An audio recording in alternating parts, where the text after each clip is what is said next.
Welcome to History Love, where we explore the stories, people, and events that shaped our world. Let's dive into the past and uncover history's most fascinating moments. The Battle of Goliad, a midnight strike that changed Texas history. The night was heavy with anticipation. A cold wind whispered through the tall grass surrounding Presidio La Bahia, the lone fortress standing between the Texians and their fight for independence.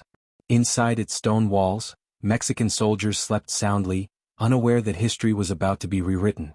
In the pre-dawn darkness of October 9, 1835, shadows moved with purpose. A group of determined Texian settlers, led by Captain George Collinsworth, crept toward the fortress. Their mission: to take Goliad by force. Armed with little more than rifles, blades, and an unyielding desire for freedom, they carried a plan forged in secrecy, a plan that had once been dismissed as impossible. Just weeks earlier, whispers of rebellion had spread like wildfire. Mexican General Martín Perfecto de Cas had set his sights on Texas, determined to crush the growing resistance. Originally, the Texians had planned to intercept him before he reached Goliad, but by the time they set their plan into motion, Cas had already moved on to San Antonio de Béjar. Yet the Texians pressed on. Their sights were now set on the fortress. Inside La Bahia, the Mexican garrison was unprepared for what was coming. Axes in hand, the Texians hacked through a wooden door, the sharp cracks of splintering wood shattering the stillness of the night. Before the defenders could react, Texians flooded into the fort, their battle cries piercing the air. The startled Mexican soldiers scrambled to respond, but the fight was over before it had truly begun. For half an hour, gunfire and steel clashed in the tight confines of the fort. Colonel Juan López Sandoval, the garrison's commander, realized resistance was futile. Outnumbered and caught off guard, the Mexican forces surrendered. The cost? 1 Mexican soldier dead, 3 wounded. Among the Texians, only Samuel McCulloch Jr. bore an injury, but the price of victory was well worth it. With La Bahia secured, the Texians seized a fortune in supplies, $10,000 worth of provisions and several cannons, weapons that would soon bolster their forces in the siege of Béjar. But perhaps more importantly, the fall of Goliad severed a crucial lifeline for General Cas and his army. Cut off from the coast, the Mexican forces in San Antonio were now stranded, forced to rely on long and treacherous overland routes for reinforcements. The Battle of Goliad was more than just a skirmish. It was a statement, a thunderous declaration that the Texians would not be silenced. And as dawn broke over the captured fort, one truth became undeniable: the revolution had gained momentum and there was no turning back. Prelude. The road to Goliad, a bold plan, a midnight march, and the first steps toward revolution. October 6, 1835, in the flickering candlelight of Sylvanus Hatch's home in Matagorda, a small but determined group of Texian militiamen gathered, their voices hushed but their resolve unshaken. The air was thick with tension and the scent of gun oil. This was no ordinary meeting, it was the birth of a rebellion. Their first order of business: choosing a leader. The men unanimously elected George Collinsworth as their captain, while Dr. William Carleton and D.C. Collinsworth took positions as first and second lieutenants. But leadership alone wouldn't be enough, they needed a plan. And so an audacious scheme took shape. They would march on La Bahia, capture General Martín Perfecto de Cas, and, if fortune smiled upon them, seize the rumored $50,000 in military funds accompanying him. Before sundown, messengers galloped to nearby settlements, spreading the call to arms. By the next afternoon, 50 men stood ready, rifles loaded, eyes burning with the fire of revolution. As they set out, marching in tight formation, an unexpected shift occurred. Carleton was dismissed, replaced by James W. Moore. The reasons for the change remain a mystery, lost to time like whispers in the wind. A growing force. The militia's numbers swelled as they reached Victoria the following day. English-speaking settlers and 30 Tejano under the command of Placido Benavides answered the call. Their strength had grown to approximately 125 men, a force large enough to shake the walls of Goliad. On October 9, 49 of them signed a pact, the Compact of Volunteers under Collinsworth, swearing loyalty to the Mexican federal government, vowing to harm no one who remained faithful to the Federalist cause. That evening, as the men readied themselves for battle, a courier arrived with startling news. Merchant Philip Dimmitt, having intercepted a message from the Goliad customs agent, learned that Cas and his treasure had already departed for San Antonio de Béjar. The prize they sought had slipped away.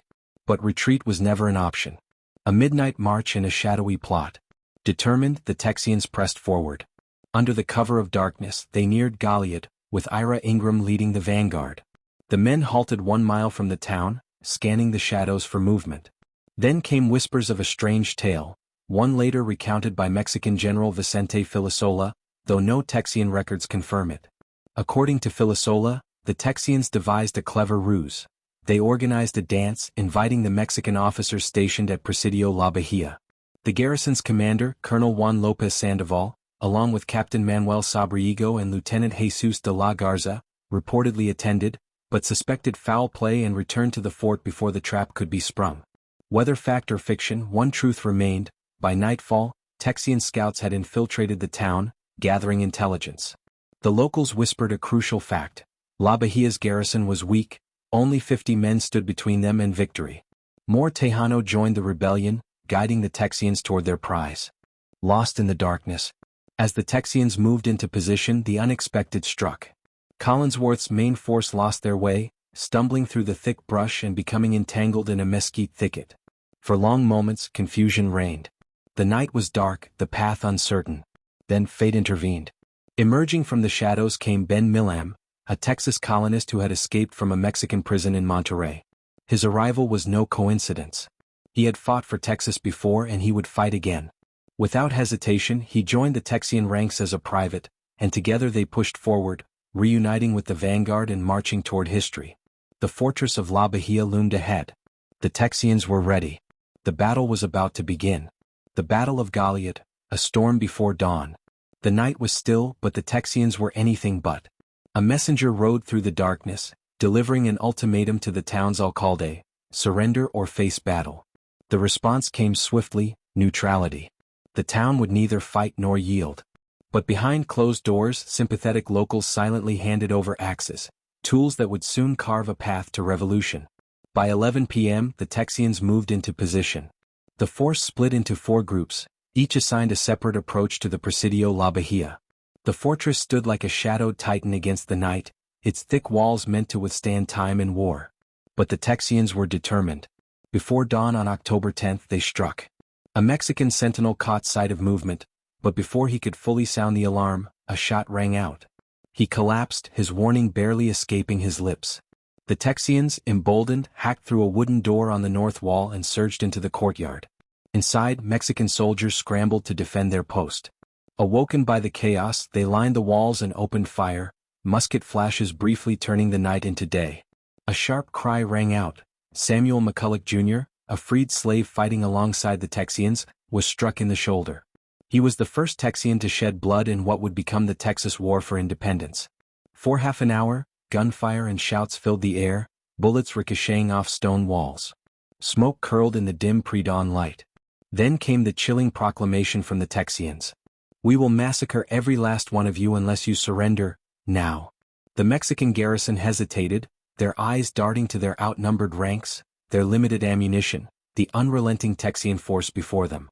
Then one by one they laid down their arms. The fortress had fallen. The aftermath: a victory that shook Texas. The Texians had seized Goliad with minimal losses. Aside from McCulloch's wound, they emerged victorious. Mexican casualties were estimated at 1 to 3 dead, with several more wounded. 20 soldiers managed to flee into the night, carrying news of Goliad's fall to the garrisons at Capano and Refugio, who in fear abandoned their posts and fled to Fort Lipantitlan. Among the captured was Captain Manuel Sabriego, a man with deep roots in Goliad. His wife was a local. Though spared, he quietly began organizing a counterstrike with pro-Mexican settlers in the area. The war was far from over.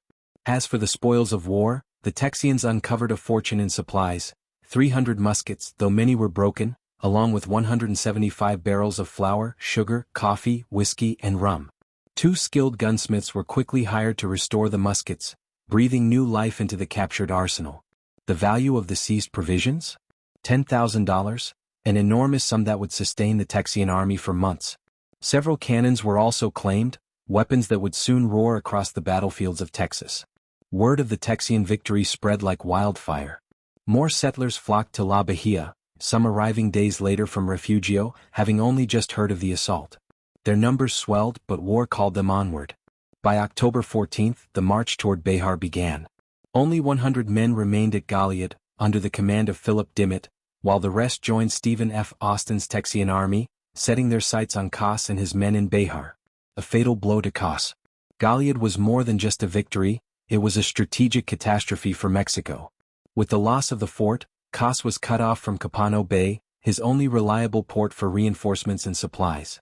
The Mexican troops in Behar were now isolated, forced to rely on a perilous overland route to sustain their forces.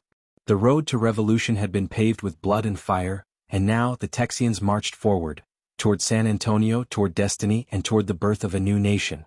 Thanks for joining us on this journey through history. If you love this story, don't forget to like, comment, and subscribe to History Love. Together, let's keep the love for history alive. See you in the next chapter.